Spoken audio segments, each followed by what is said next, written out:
All right, this is a DIY install to show you how to do the ribbon delete and put the clamp back on it. Let's get started.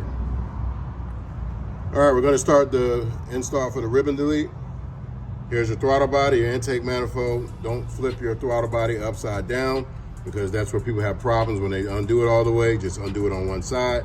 We're going to take a screwdriver and undo the clamp right here.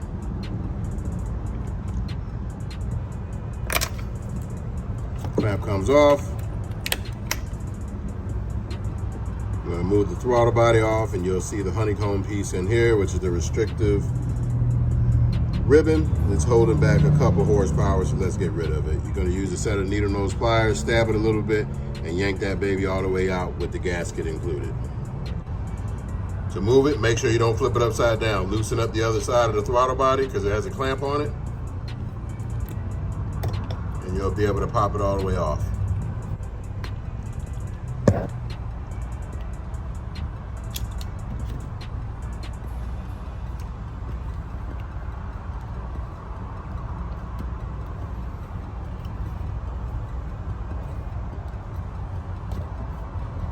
Throttle body's off. Remember, do not install this upside down. I've seen a lot of people do it and it runs like shit, and then you got to take the top off and spend an hour getting it. But we're going to use the needle nose pliers and pull the ribbon out with the gasket. All right, you put a screwdriver into the ribbon, get it in there, and just wiggle it back and forth till you can get it out.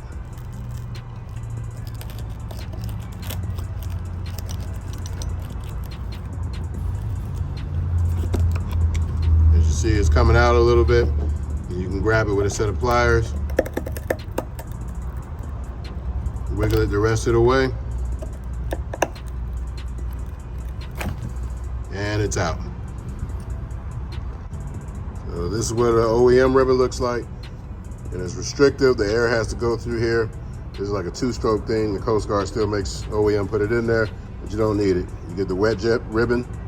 And the arrow shows you the orientation that it goes back into the intake manifold, and it's stick on one side so you can clamp it, and it's taper to funnel all that air to get that extra horsepower down into the manifold to get you moving. This Spark needs all the extra power it can get.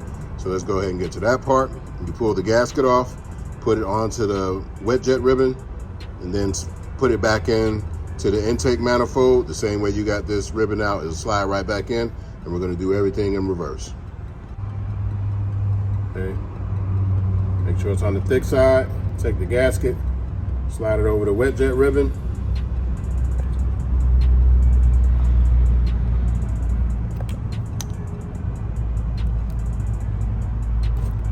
And push it all back in. Make sure it's flush when you do so.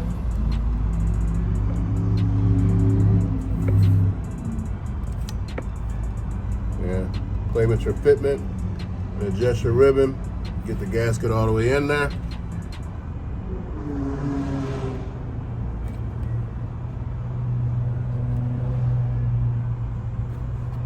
And you're good to go. That's how it fits in there. So now it's wide open for a nice flow. And if you have a tune, this is awesome. But this is how you put the ribbon in. And now we're going to put it back exactly how we took it off and put the clamp back on it. Make sure it's right side up. Put it back just like you got it. We unplugged it.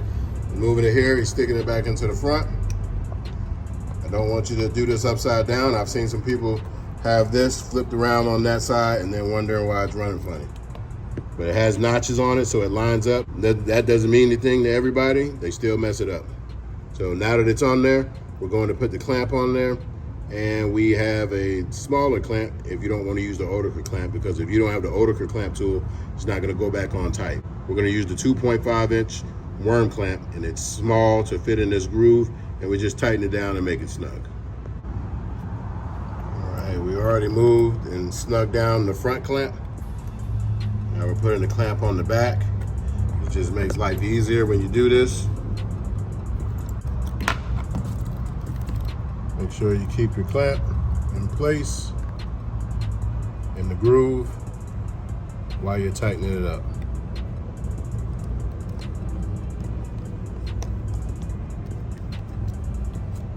You can use that skinny clamp like that that's in front, but you don't have to. It's not going to rip the boot. You just be careful when you're putting it on.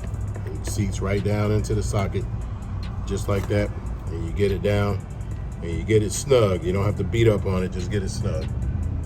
And so once it's like that, if you want, you can take this and clip it, make it a little shorter, but it's not gonna do anything, so you'll be fine. Make sure you tighten the clamp that's up front, right here. So once these are all tightened and back in place, make sure you plug your throttle body back up. Because we unplugged it to take it off. So that's plugged up. Check all your work. Make sure everything is good and tight. And you are finished to put the top back on, and that's how you do your ribbon delete. So if you want the clamp, just click on add clamp. It's only a couple bucks. We'll send you this one. You don't have to have a skinny one like this. This is nice to have, but this one works just fine. You're just snugging it on, and the thick side of the clamp is make it so it has something to clamp onto and it doesn't give. So that's why you only got to make it snug. The taper side is all the way into the throttle body, forcing your air in there into a funnel so you don't have any vortices or anything else. Then it goes into your intake manifold real smooth, unlike it does with the ribbon. So you'll get a low end power increase. You're not gonna go super fast, not gonna do anything else. It's mainly just a lot of response, you get better gas mileage, and you get a little mid-range from it. It works better when you got a tune. So, but this is how you do the ribbon delete. Hope it was helpful. Bye from Wet Jet Performance. Peace.